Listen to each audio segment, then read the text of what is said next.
Hello friends, आज मैं आपके सामने आया हूं एक बहुत ही इम्पोर्टेंट न्यूज़ लेके, जिसे आप ब्रेकिंग न्यूज़ भी कह सकते हैं।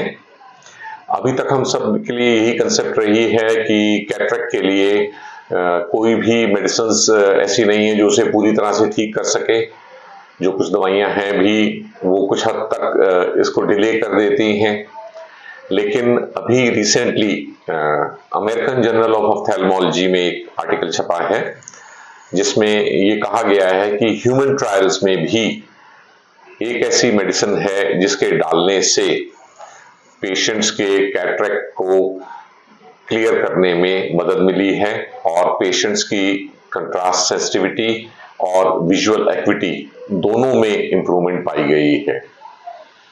और ये जो दवाई है जो इसमें काम आई है, इसका नाम है EDTA, ethylene diamine tetra acetic acid.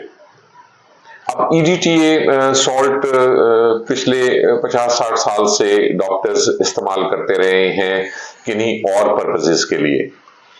तो पहले तो मैं आपको बताऊंगा कि EDTA है वो एक चिलेटिंग एजेंट है।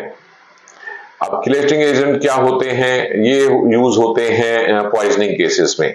जैसे EDTA यूज होता रहा है सदियों से लेड पॉइजनिंग केसेस के लिए, क्योंकि ये पॉइजन को अपने अंदर सोख लेता है और उसका बुरा इफेक्ट नहीं आने देता। फिर EDTA ही इस्तेमाल होता है जब भी हम अपने ब्लड सैंपल्स देते हैं और उनमें वो ब्लड टेस्ट होना है जिसमें हम नहीं चाहते कि खून जो है वो जम जाए।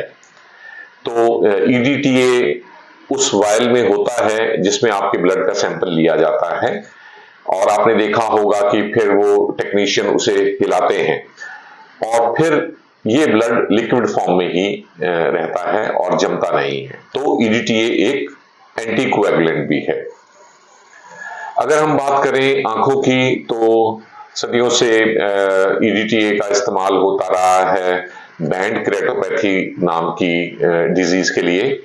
अब बैंड केरेटोपैथी में होता क्या है कि आंख के कॉर्निया पे, जैसा कि आप इस पिक्चर में देख सकते हैं, काफी थिक लेयर ऑफ कैल्शियम और अदर कंपाउंड्स ये डिपॉजिट हो जाते हैं और इसको क्लीन करने के लिए EDTA का इस्तेमाल होता रहा है। अब ये सब तो अब तक इस्तेमाल थे जो EDTA के होते हैं, लेकिन अब ह्यूमन ट्रायल्स में ये पाया गया है कि EDTA को ड्रॉप फॉर्म में इस्तेमाल करने से 3 से 6 महीने इस्तेमाल करने से अर्ली स्टेज कैटरेक्ट क्लियर हो जाता है या रिड्यूस हो जाता है और पेशेंट की देखने की क्षमता, जिसे हम विजुअल एक्विटी कहते हैं, वो बढ़ जाती है। इसके अलावा पेशेंट की आंखों की कंट्रास्ट सेंसिटिविटी और वो भी मिज़ोपिक यानी कि रात के टाइम की जो उसकी कंट्रास्ट सेंसिटिविटी है, जो कि एक मेन बॉदरसम फीचर होता है कैटरेक्ट का, उसमें भी बहुत सुधार होता है। सो फ्रेंड्स, हम उम्मीद करते हैं कि बहुत ज़्यादा दूर वो दिन नहीं जबकि कैटरेक्ट के लिए सर्जरी की ज़रूरत नहीं पड़ेगी और EDTA जैसी दवाइयों से इसका समाधान हो पाएगा। Thank you very much.